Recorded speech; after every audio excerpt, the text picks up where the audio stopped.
اعوذ باللہ من الشیطان الرجیم، پناہ مانگتا ہوں میں اللہ کی شیطان مردود سے۔ بسم اللہ الرحمن الرحیم، شروع اللہ کا نام لے کر جو بڑا مہربان نہایت رحم والا ہے۔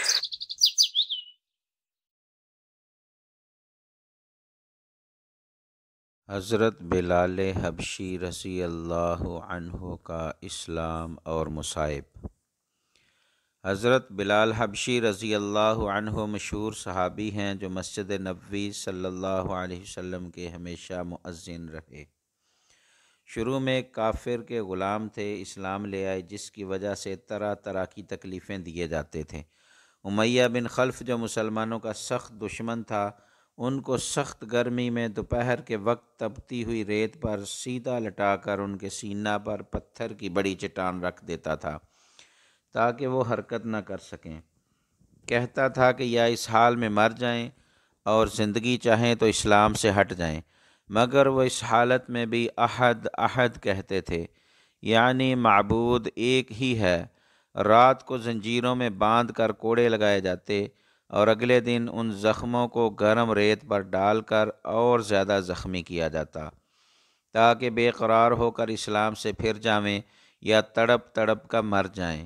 عذاب دینے والے اکتا جاتے، کبھی ابو جہل کا نمبر آتا، کبھی امیہ بن خلف کا، کبھی اوروں کا۔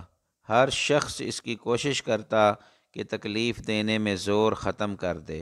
حضرت ابو بکر صدیق رضی اللہ عنہ نے اس حالت میں دیکھا تو ان کو خرید کر آزاد فرمایا۔ فائدہ: چونکہ عرب کے بت پرست اپنے بتوں کو بھی معبود کہتے تھے، اس لیے ان کے مقابلہ میں اسلام کی تعلیم توحید کی تھی، جس کی وجہ سے حضرت بلال رضی اللہ عنہ کی زبان پر ایک ہی ایک کا ورد تھا۔ یہ تعلق اور عشق کی بات ہے۔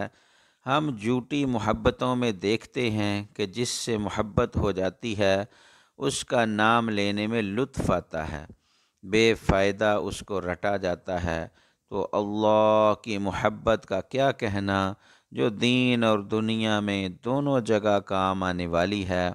یہی وجہ ہے کہ حضرت بلال رضی اللہ عنہ کو ہر طرح سے ستایا جاتا تھا، سخت سے سخت تکلیفیں پہنچائی جاتی تھیں۔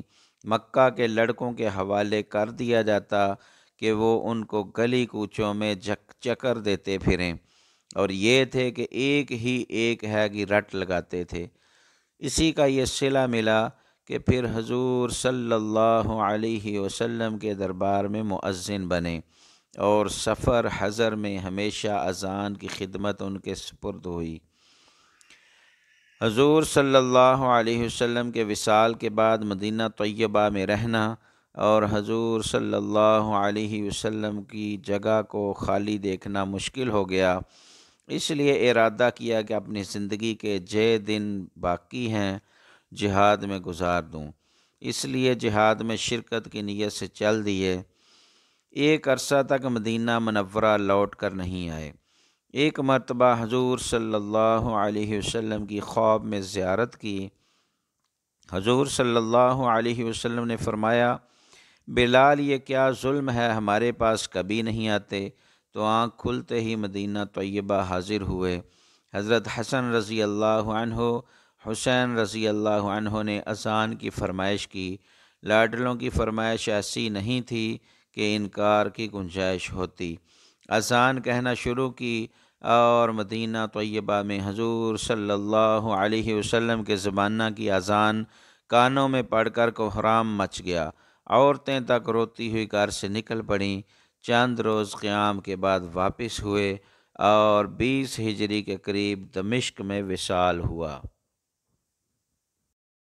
سبحانك اللهم وبحمدك أشهد أن لا إله إلا أنت